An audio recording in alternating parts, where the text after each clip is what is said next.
इस वक्त हमारे हाथ में देश का संविधान है।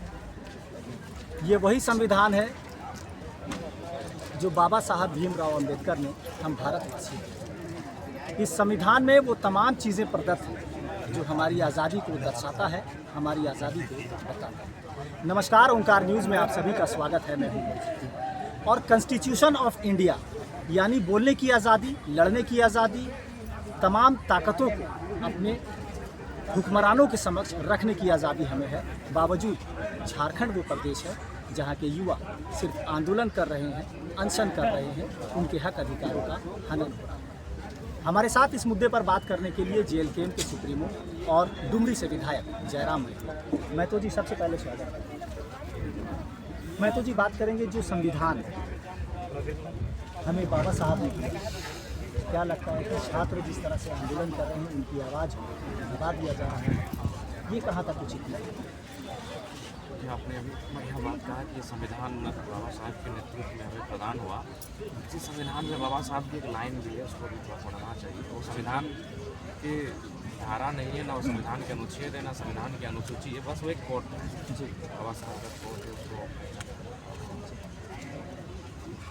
वो पहले कहीं तो होना ही चाहिए जी है। संविधान चाहे कितना भी अच्छा हो, यदि उसे लागू करने वाला बुरा होगा तो संविधान बुरा होगा जी, और संविधान कितना भी बुरा हो, अगर लागू करने वाला अच्छा होगा तो संविधान अच्छा होगा। इसलिए संविधान अच्छा या बुरा नहीं है, लागू करने वाले लोग अच्छे बुरे होते हैं।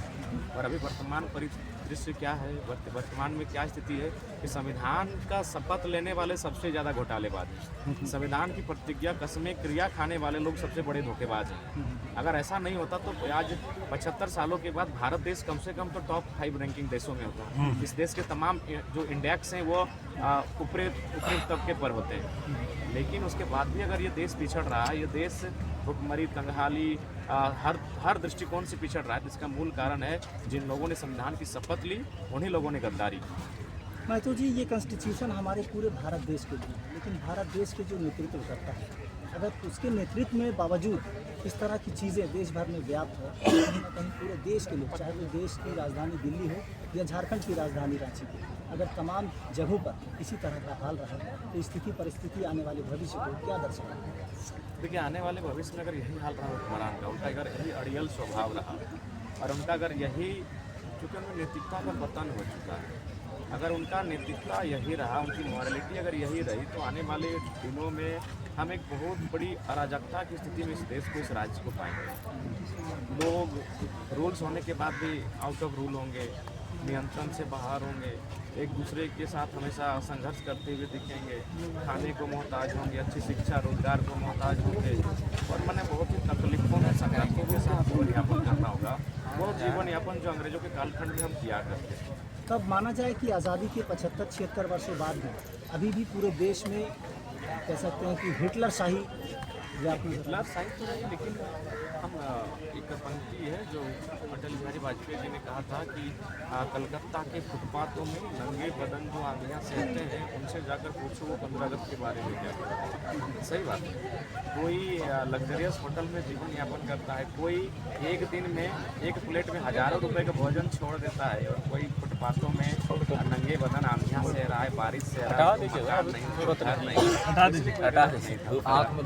प्रधानमंत्री रहे, उधर से जा रहा है, लाइन उनकी पंक्तियाँ ग्रुप में जोड़ दिया,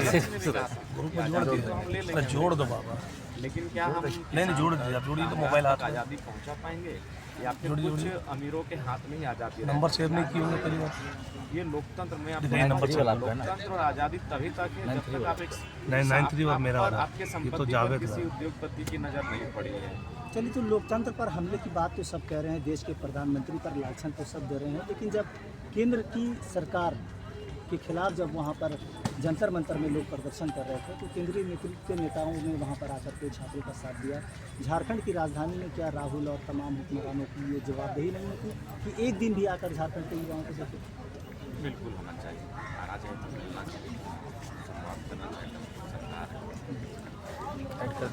तो फिर आपकी सरकार जवाब, जिस सरकार हिंदी में लिखे हैं ना, उस सरकार की जवाबदेही की आकर के लोग आकर के पूछे, क्योंकि वो कह रहे हैं कि हम CID से जांच करा रहे हैं, जबकि युवा और छात्र कह रहे हैं कि CBI से जांच।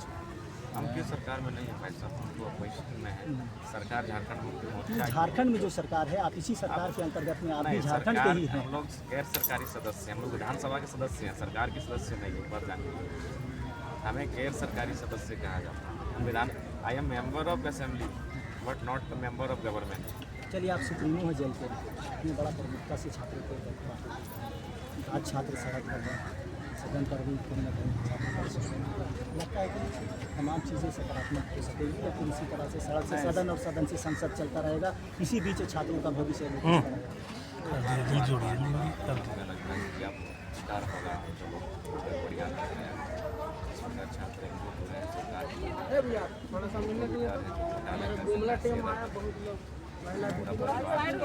ले आइए। अच्छा, एक रुकिए रुपा दे आ जाइए। कुमार जी, इस आंदोलन के बाद आप भी आगे बढ़ेंगे। जितेंद्र चलिए, विश्व के पटल पर भारत ही वो देश है जहाँ पर लोग प्याज लहसुन खाने को पाप कहते हैं, लेकिन चोरी बेईमानी और दलाली उनके लिए आम बात है। एक कहावत हमें याद आ रही है स्वामी विवेकानंद की कि उठो जागो लड़ो, तब तक संघर्ष करो जब तक आपको सफलता नहीं मिल जाती। झारखंड में भी कुछ इसी तरह से छात्र सत्याग्रह के माध्यम से आगे बढ़ रहे हैं। ये वही सत्याग्रह का रास्ता है जो राष्ट्रपिता महात्मा गांधी ने सबसे पहले इस शब्द को कहा था। लेकिन आज झारखंड के युवा कहीं न कहीं इस सत्याग्रह के माध्यम से आंदोलन तो कर रहे हैं, लेकिन सफलता की जो तस्वीर है वो धुंधली नजर आ रही है। अब ऐसे में देखना होगा जेएलके के जो सुप्रीमो है जयराम महतो, इन्होंने इस मुद्दे को प्रमुखता से उठाया था, लेकिन अब ये तस्वीर कहाँ जा रही है और आने वाले समय पर झारखंड के युवाओं को कौन सा रंग देखना होगा, ये आने वाला समय तय करेगा।